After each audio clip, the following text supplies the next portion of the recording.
Niños, ¿cómo están? Espero que estén muy bien. Hoy día vamos a hacer un pequeño resumen de lo que ya hemos visto. La unidad que estamos viendo, la lección que estamos viendo, la lección 8, pero no la comenzamos a ver desde el principio, sino que yo me fui directamente a un contenido que me importaba, que era la resistencia mapuche. Ya, acá van a ver algunas cosas subrayadas porque son conceptos importantes y me gustaría que los pudieran subrayar también en el libro de ustedes, quien tenga el libro. ¿Y cómo comienza este conflicto de la resistencia mapuche? Cerca del año 1550, Pedro de Valdivia quería ampliar el dominio que tenían en Chile. Ya vamos a encontrar entonces en este contexto que Pedro de Valdivia está establecido en Chile y él quiere pasar más allá de lo que tiene, porque ellos tenían conquistado lo que es el norte y el centro de Chile y necesitaba ir un poco más allá, y es por esto que ellos quieren llegar a ese territorio sureño, pero sin pensar que este territorio estaba repleto de comunidades mapuches. Entonces los mapuches claramente van a comenzar a poner cierta... a ver, van a ser reacios a este proceso de conquista porque no quieren que le quiten sus tierras. Entonces ahí es donde vamos a conocer esta primera resistencia que comienzan a hacer los mapuches. ¿Por qué? ¿Cuál era la finalidad de Pedro de Valdivia? Uno, quedarse con esos terrenos, y lo otro era que ya habían encontrado oro en el sur, entonces querían buscar mucho más oro, y lo que pensaban ellos era convertir a los mapuches en la mano de obra. ¿Ya? Entonces era que fueran los encargados de lavar este oro y ellos quedarse con todas las ganancias.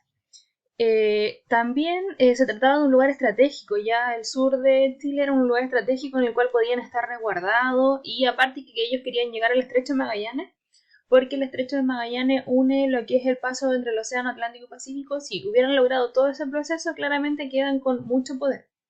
Ya dice después, sin embargo, en la zona del sur del río Biobío, los españoles se encontraron con un tenaz rechazo y oposición a sus planes de dominación política, económica y religiosa. Claramente se encontraron con estos mapuches que no estaban a favor de que los conquistaran, entonces van a poner una resistencia mapuche. Los, a ver, los mapuches, al ver que los venían a conquistar, se vieron en la necesidad de tener que tomar medidas, y muy bien como lo decía la canción. ¿Se acuerdan que yo les puse la canción de CNN TV? La de la guerra de Curalaba o la batalla de Curalaba. Los mapuches empezaron a crear fuertes militares, ya entonces para así poder proteger sus terrenos y a la vez organizarse. Entre los años 1550 y 1553, la principal estrategia utilizada por los españoles era someter al pueblo mapuche y incorporarlo a esta economía de sociedad colonial que se hablaba, que era convertir a los mapuches en mano de obra de los españoles. Pero sin pensar que los mapuches no estaban dispuestos y no estaban acostumbrados a ser los empleados de otros. Los mapuches eran un pueblo libre, que ellos mutuamente se ayudaban, pero no para estar haciendo las obligaciones y las cosas que quería el resto. Entonces los españoles lo que buscaban era que los españoles se sometieran y fueran sus empleados, ¿ya? Y también los buscaban como servidumbre, o sea, que eran casi sus esclavos. Y ellos no estaban tampoco dispuestos y no estaban acostumbrados a hacer de servidumbre y tampoco a hacer el trabajo pesado. Entonces aquí empiezan más las rencillas y las resistencias que pone el pueblo mapuche a la conquista de los españoles. Y aquí es donde vamos a encontrar a dos personajes, que es a Caupolicán y Lautaro, que Lautaro aconsejó a Caupolicán que tenían que atacar a los españoles por los puntos más débiles que ellos tenían. Y Lautaro había trabajado con el general Tucapel. Lautaro con Caupolicán generaron o armaron toda una organización en Tucapel y en todo lo que era alrededores de Tucapel, y ahí es donde le dan muerte al primer gobernador de la Capitanía General de Chile. Ya entonces esto es como el primer vencimiento a favor de los mapuches, cuando matan a un capitán general de Chile. Ya, pero todo esto influido por los pensamientos que tenía Lautaro, que estos influían en Caupolicán. Todo este conflicto entre españoles y mapuches, ya como se iba extendiendo en el tiempo y como toda batalla, tuvo que tener un nombre y se le apodó la Guerra de Arauco. ¿Ya? Entonces la Guerra de Arauco es el conflicto que enfrentó a los españoles y a los mapuches. De hecho vamos a subrayar aquí al tiro. Se denomina Guerra de Arauco el conflicto que enfrentó a españoles y mapuches. Ya esta es una guerra, una batalla que, como se los dije en la cápsula educativa del día martes, muchos historiadores dicen que duró 3 siglos aproximadamente, que son 30 años, pero también se dice que duró o aún dura, ya que los mapuches aún siguen en resistencia para que no les conquisten sus terrenos. La gran diferencia es que ahora no son los españoles los que vienen a quitarle los terrenos, sino que son los mismos chilenos. Ya, la guerra de Arauco desencadenó o dio hincapié para que se creara o surgiera una batalla, que es la batalla de Curalaba, la de la canción que les dije que se aprendieran. Esta ocurrió el año 1598, en diciembre del año 1598. Y los españoles, aquí tal cual como dice, estaban al mando del Toqui Pelantarú, perdón, y derrotaron a los españoles y dieron muerte a un gobernador en esa época, que era Martín García Óñez de Loyola. ¿Ya? Y quien había asumido el poder en el año 1592, él lo había asumido en plena guerra de Arauco, asumió el poder. Y como consecuencia de esta rebelión generalizada, fueron destruidas las ciudades españolas que habían sido fundadas al sur del río Biobío.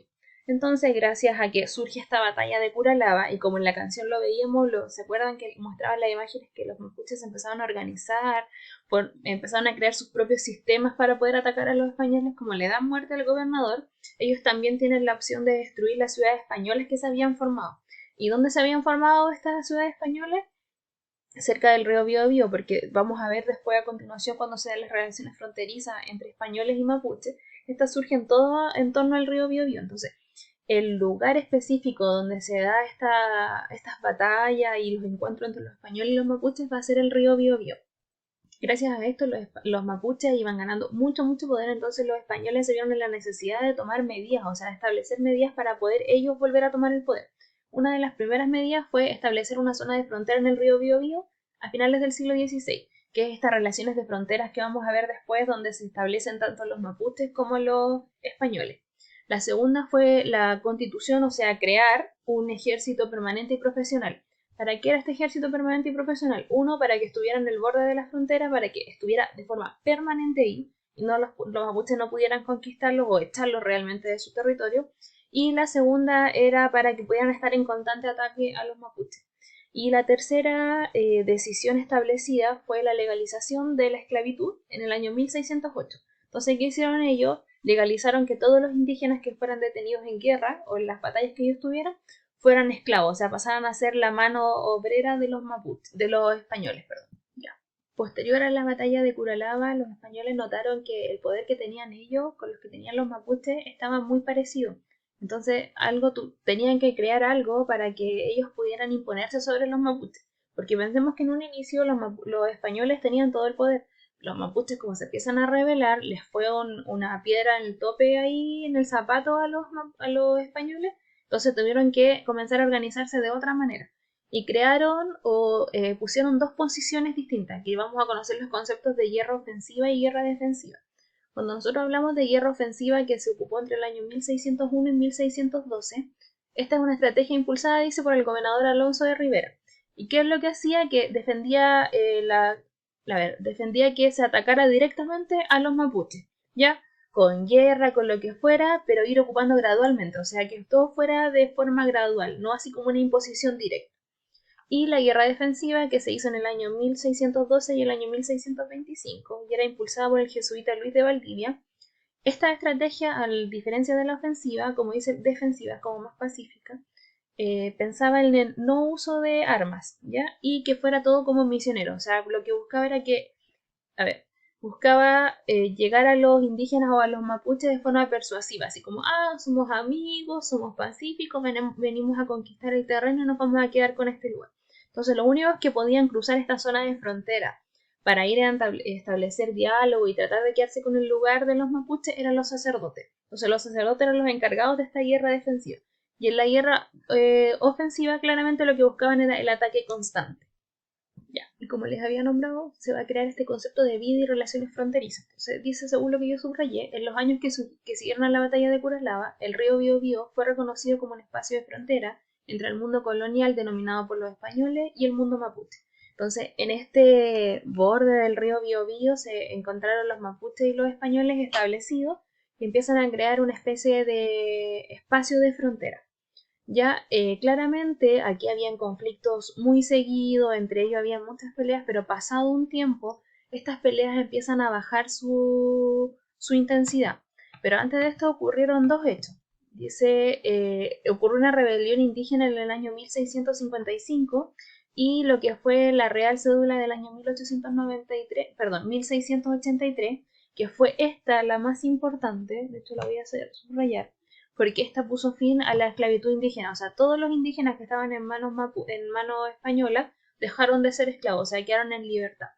¿Ya? Yo le estaba diciendo que las relaciones fronterizas dieron paso así como a un tipo de relación amistad-odio, en la cual ya empezaron a disminuir las peleas entre ellos, porque ya mapuches y españoles y de otro origen, porque dice que también habían de origen africano y mestizo, empezaron a relacionarse, a tener otro tipo de relaciones, ya comenzaron relaciones económicas, políticas, sociales, y también comienza el concepto de mestizaje, porque mapuche y español comienzan a mezclarse, se empiezan a tener relaciones afectivas, y esto produce que empiecen a nacer hijos mestizos, o sea, hijos de mapuche y españoles, y ya la relación entre ellos no es tan a la defensiva, sino que es una relación un poco más amigable, pero ese amor-odio que digo yo, o amistad-odio, que somos amigos un día y al otro día somos enemigos. Y ya posterior a estas relaciones de fronteriza comienza el concepto de divisiones en torno a la guerra de Arauco, que esto es lo de la cápsula que les envié el martes, por eso no lo voy a volver a nombrar. Y ya la próxima semana vemos lo último que corresponde a la resistencia mapuche, que son los parlamentos y el parlamento de Quilín, que son uno de los parlamentos más importantes, y ahí ya daríamos como término a esta unidad de la guerra de Arauco y de lo que fue la resistencia mapuche, que es importantísimo, chiquillos, que lo manejen, porque esto es historia de nosotros, historia chilena netamente de nosotros, ¿ya? Así que cualquier duda, cualquier consulta me escriben.